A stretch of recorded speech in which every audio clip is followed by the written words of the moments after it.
புதிய பூமி நண்பர்கள் அனைவருக்கும் வணக்கம். நான் ராஜ்பாபு.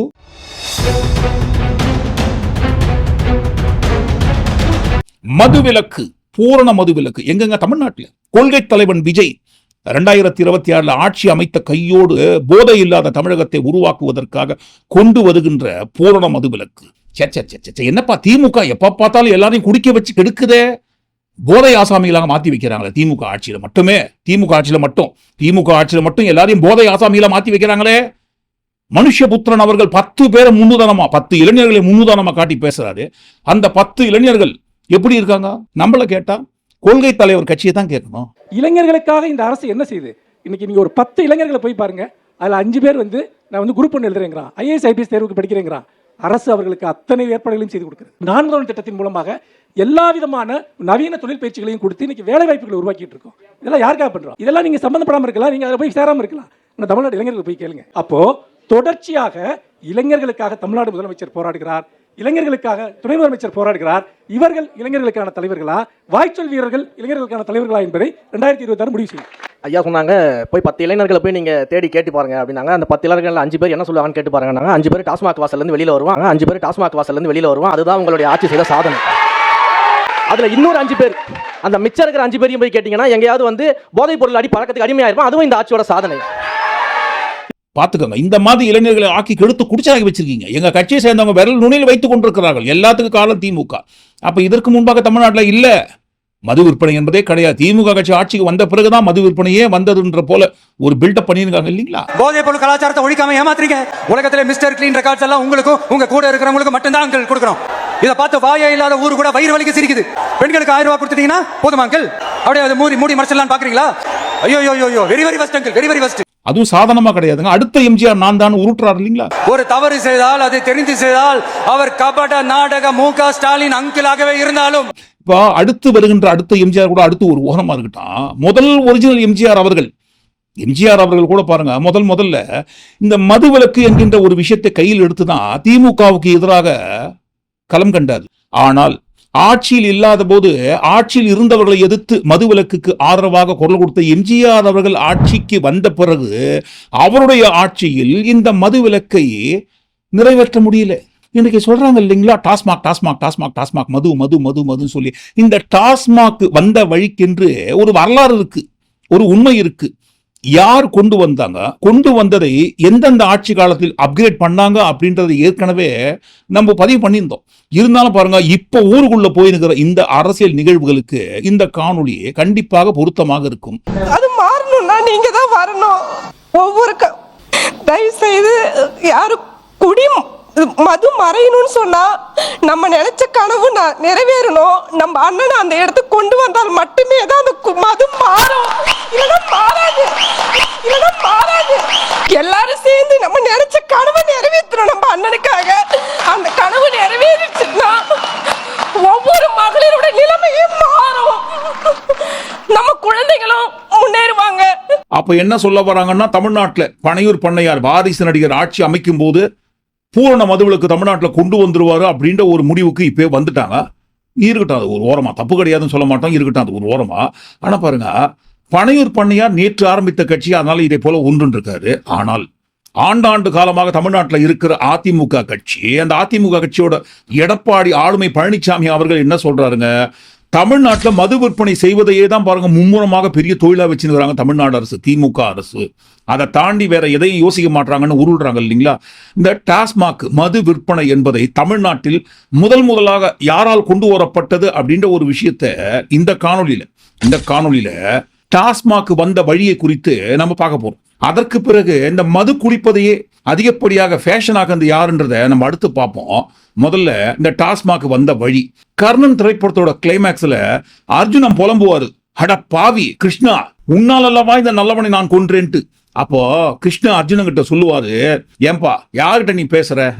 உன் ஒருவனால் மட்டும் கர்ணனை கொல்ல முடியுமா? உனக்கு முன்பாகவே கர்ணனை 6 பேர் கொன்று விட்டார்கள். செத்த பாம்பை அடித்து விட்டு நான் தான் கொன்றேன், நீ ஏன்பா தனிப்பட்ட முறையில் பெருமை பேசுகிறேன்ட்டு. அதே மாதிரிதான் பாருங்க, ஏற்கனவே கர்ணனை 6 பேர் கொன்ற மாதிரி தான் இந்த டாஸ்மாக் வந்த வழியை வைத்து பார்க்கும் பொழுது யாரு இதற்கு முதற் படிக்கட்டாக இருந்தாங்கன்ட்டு நம்ம பார்த்துடலாம். Liquor drinking is injurious to health. மது அருந்துதல் உடல் நலத்திற்கு கேடு விளைவிப்பதாகும். பிரிட்டிஷ் இந்தியாவில் விடுதலை போராட்டம் தீவிரமடைந்த சமயத்தில் மகாத்மா காந்தி அவர்கள் கொள்கைகளில் மிக முக்கியமான கொள்கை இந்த மதுவிலக்கு கொள்கை என்பது. 1937ஆம் ஆண்டில் மதராஸ் மாகாண முதல்வராக இருந்த ராஜாஜி முதல் முறையாக அவரது சொந்த ஊரான சேலம் மாவட்டத்தில் மதுவிலக்கை கொண்டு வராது. அதற்கு பிறகு சித்தூர், கடப்பா, வடார்காடு மாவட்டங்களில் இந்த மது விலக்கை விரிவுபடுத்துறாரு. அதைத் தொடர்ந்து ஓமந்தூரார் ராமசுவாமி, காமராஜர், பக்தவச்சலம், அறிஞர் அண்ணா இவர்கள் முதல்வராக ஆட்சி செய்த அந்த ஆட்சி காலத்தில் மது விலக்கை தளர்த்தாமல் கடைபிடித்து வந்தார்கள். ஆனால் இவர்கள் அனைவரது ஆட்சி காலத்தில் மதுவிலக்கை கடைபிடித்து வந்தாலும் கள்ளச்சாராயம் என்பது மிகப்பெரிய தலைவலியாக இருந்தது. இந்த நிலையில் அறிஞர் அண்ணா அவர்களின் மறைவுக்கு பிறகு கலைஞர் அவர்கள் முதல்வராக பதவியேற்கிறார். கலைஞர் அவர்கள் ஆட்சி காலத்திலும் கடுமையாக மதுவிலக்கை கடைபிடித்து வந்தாலும் ஆனால் கள்ளச்சாராயம் காய்ச்சுவது, அதன் மூலமாக ஏற்படுகின்ற மரணங்களை தடுப்பதற்கே தமிழ்நாடு அரசுக்கு மிகப்பெரிய அளவுக்குண்டான நிதி பற்றாக்குறை உருவாகிறது. நிதி பற்றாக்குறையை சமாளிப்பதற்காக அன்றைக்கு பிரதமராக இருந்த இந்திரா காந்தி அவர்களுக்கு கலைஞர் கடிதம் எழுதுறாராம் நிதி கேட்டு. ஆனால் மத்திய அரசு கிட்ட இருந்து திட்டவட்டமா ஒரு பதில் வந்துதான், ஏற்கனவே தமிழ்நாட்டில் மதுவிலக்கு இருக்கு, அங்க தேவையான நிதியை நாங்க கொடுத்துட்டு இருக்கோம், இப்ப புதிதாக மதுவிலக்கு கொண்டு வரும் மாநிலங்களுக்கு மட்டும்தான் நிதி அளிக்க முடியும் என்று.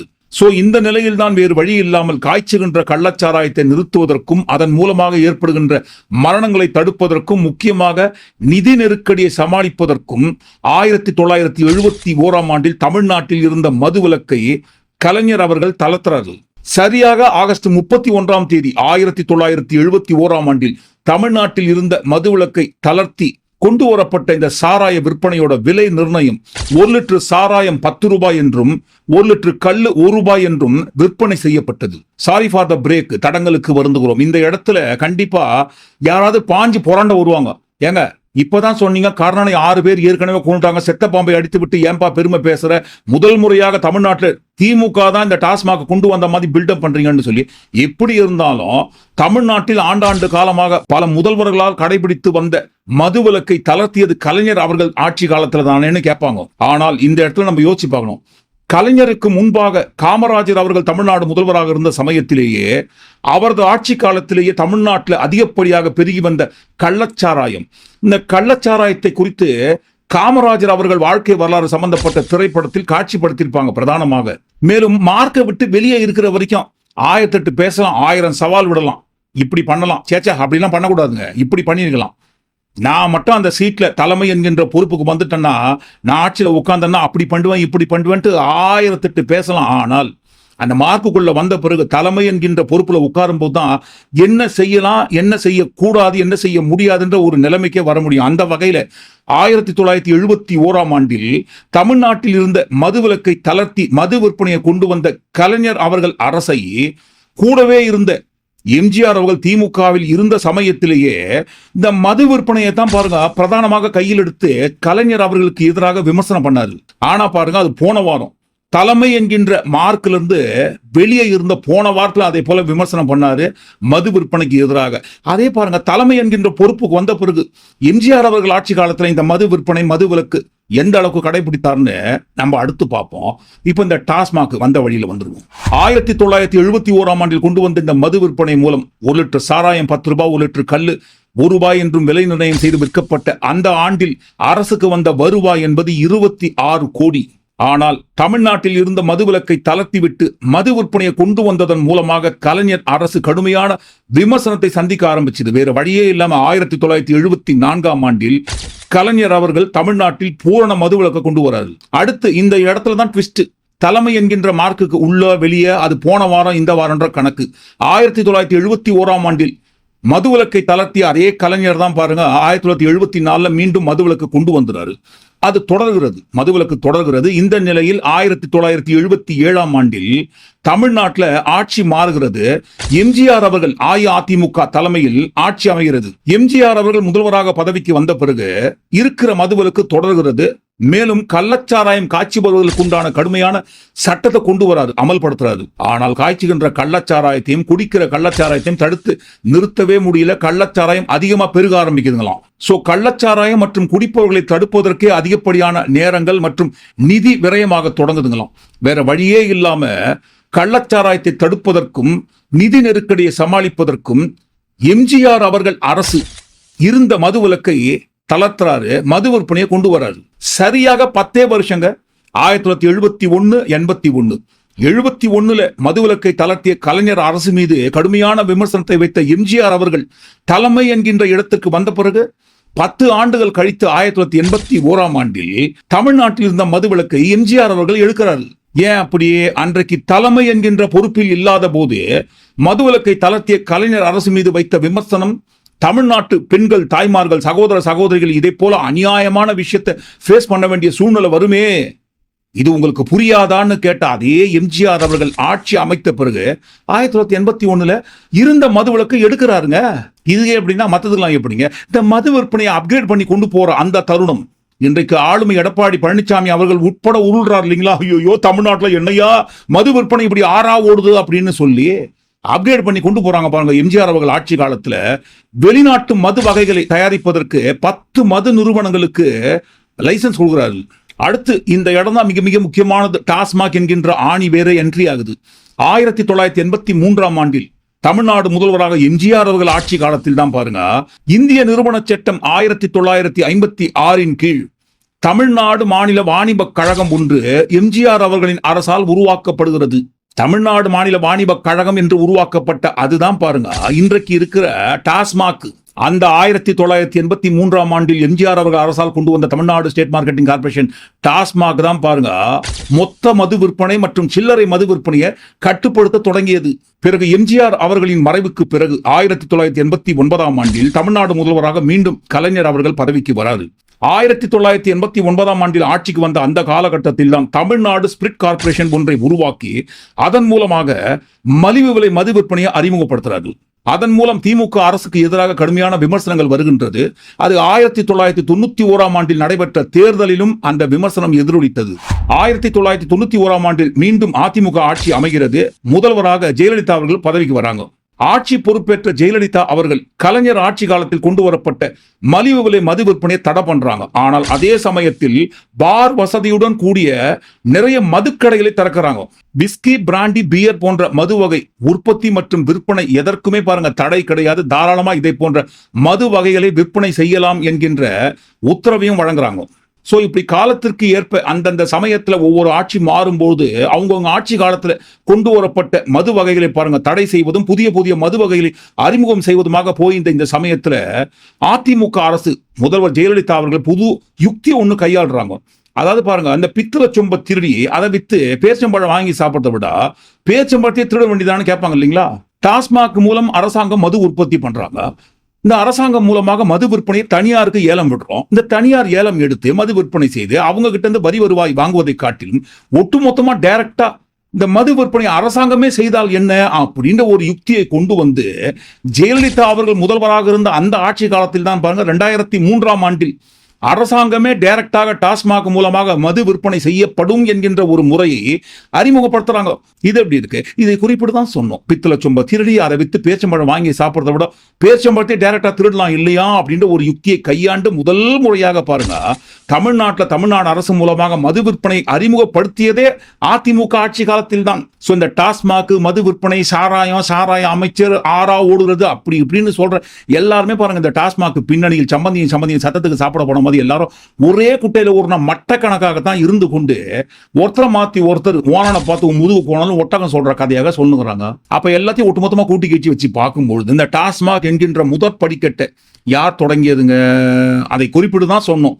புராணத்துல கர்ணன் 6 பேர் ஏற்கனவே அர்ஜுனனுக்கு முன்பாகவே கொன்று விட்டார்கள். செத்த பாம்பை அடித்து விட்டு நீ ஏன்பா பெருமை பேசியன்னு கிருஷ்ணன் சொன்ன அந்த வசனத்தை ஞாபகப்படுத்தணும். இந்த டாஸ்மாக் என்கின்ற ஒரு நிறுவனத்தை முதலாக தொடங்கியதே அதிமுக ஆட்சி. எம்ஜிஆர் அவர்கள் முதல்வராக இருந்த சமயத்தில் அந்த டாஸ்மாக் மூலமாக மது விற்பனையை ஒட்டுமொத்தமா அரசே பாருங்க விற்பனை செய்கின்ற அந்த முறையை கொண்டு வந்தது ஜெயலலிதா அவர்கள் ஆட்சி இருந்த காலத்துல.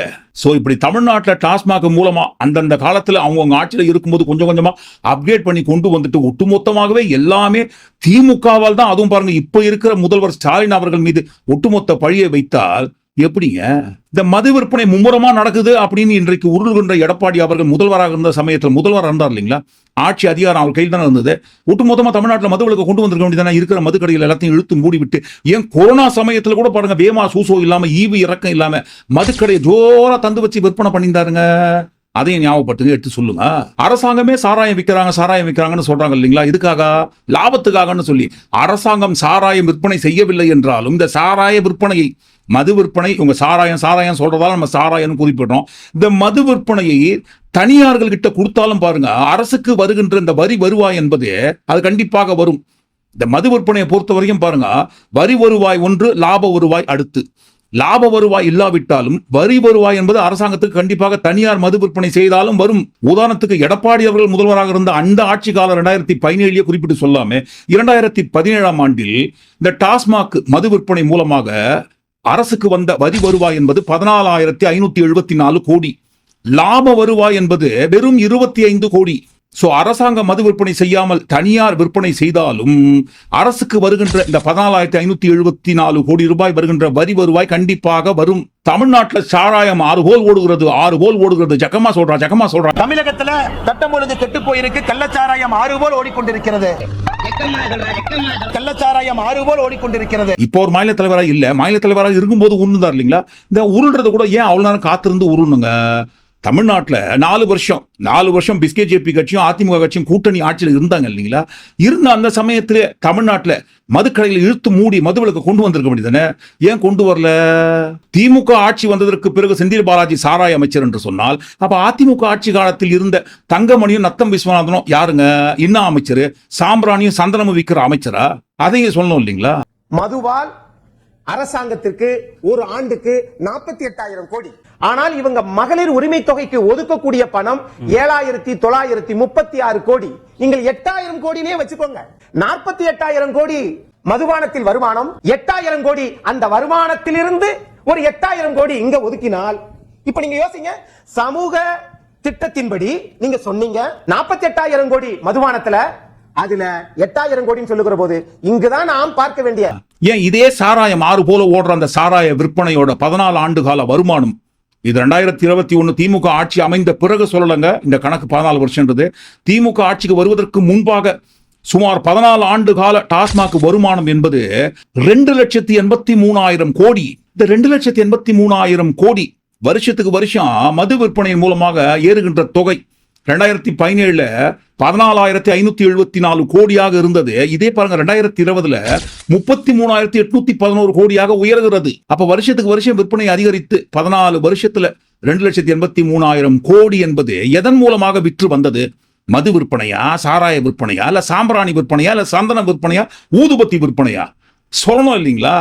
மதுவால் அரசாங்கத்திற்கு ஒரு ஆண்டுக்கு 48,000 கோடி. பனையூர் பண்ணையார் தான் பாருங்க நேற்றைக்கு ஆரம்பிச்சார் கட்சி. அரசியல்ல அவருக்கு A to Z ஆனா எதுவுமே தெரியாது. எதுக்காகவோ தமிழ்நாட்டில் அவர் கட்சி ஆரம்பிச்சு எதுக்கோ உண்டு இருக்காரு அவரது ரசிகர்களை வைத்து. ஆனால் அதிமுக பல ஆண்டு காலமாக தலைமை பொறுப்பில் இருந்து ஆட்சியில் இருந்த கட்சி தானே. அவங்களோட ஆட்சி காலத்தில் மது விற்பனையை டாஸ்மாக் மூலமா பண்ணியிருக்காங்க இல்லைங்களா? அப்படி இருந்து மது விற்பனையை குறித்து இன்றைக்கு ஆளுமை அவர்கள் பேசத்தான் பாருங்க ரொம்ப பெரிய காமெடியா இருக்கு. அதை விட ஒரு பெரிய கொடுமையான காமெடி என்னவென்றால் 2003 ஆண்டில் தான் ஜெயலலிதா அவர்கள் முதல்வராக இருந்த சமயத்தில் முதல் முறையாக அரசு மூலமாகவே இந்த மது விற்பனையை செய்ய தொடங்குறாங்க டாஸ்மாக் மூலமாக. சோ 2003 ஆண்டு முதல் முறையாக ஜெயலலிதா அவர்கள் ஆட்சி காலத்தில் தொடங்கப்பட்ட அரசு மூலமாக மது விற்பனை 2003 ஆண்டிலிருந்து 2021 ஆண்டு வரை திமுக ஆட்சி காலத்திற்கு பிறகு நாங்கள் கணக்கு போடலங்க. 2021 ஆண்டு வரைக்கும் கிட்டத்தட்ட 2003 to 2021 18 வருஷம். இந்த 18 வருஷ காலத்துல 13 ஆண்டுகள் அதிமுக ஆட்சி. இன்றைக்கு பனையூர் பண்ணையார் ஆட்சி அமைத்த பிறகுதான் தமிழ்நாட்டில் மதுவிலக்கு கொண்டு வரார். அவர் தான் நாங்க நம்பினுகிறோம்னு சொல்றேன். இந்த பனையூர் பண்ணையார் பாருங்க சினிமாவில் குடிக்கிறதே மிகப்பெரிய தொழிலாக வச்சிருக்கிறது.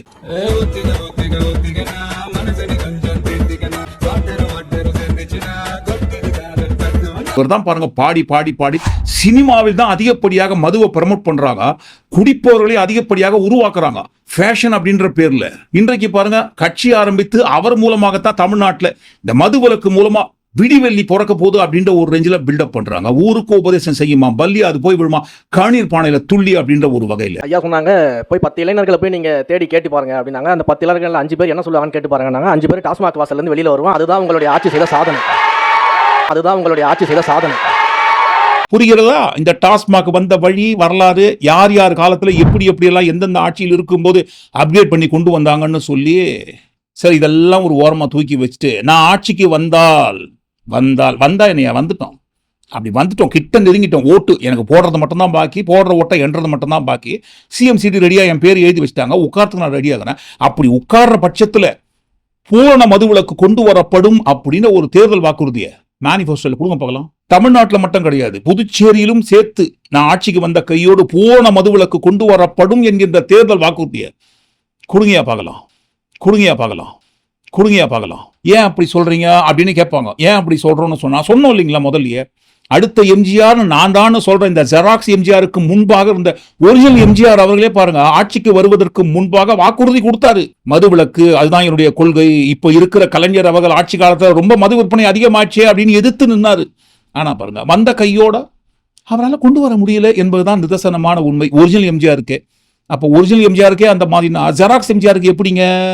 200 கோடியும் முழுசா நக்கிட்டு போயிடும், முழுசா நக்கிட்டு போயிடும். நீங்களே எல்லாத்தையும் ஒட்டுமொத்தமா கூட்டி கீழ்ச்சி இந்த ஜெராக்ஸ் எம்ஜிஆர் அவர்கள் வந்த கையோட மதுவிலக்கு கொண்டு வருவாரா அப்படின்றத சேர்த்து ஒட்டுமொத்தமா எல்லாத்தையும் கூட்டி கீழ்ச்சி இந்த காணொலிக்குள்ள வந்த விஷயங்களை சேர்த்து உங்க கருத்துக்கள் வாயிலாக கண்டிப்பாக பதிவு. மீண்டும் ஒரு காணொலி நாம் சந்திப்போம். நன்றி.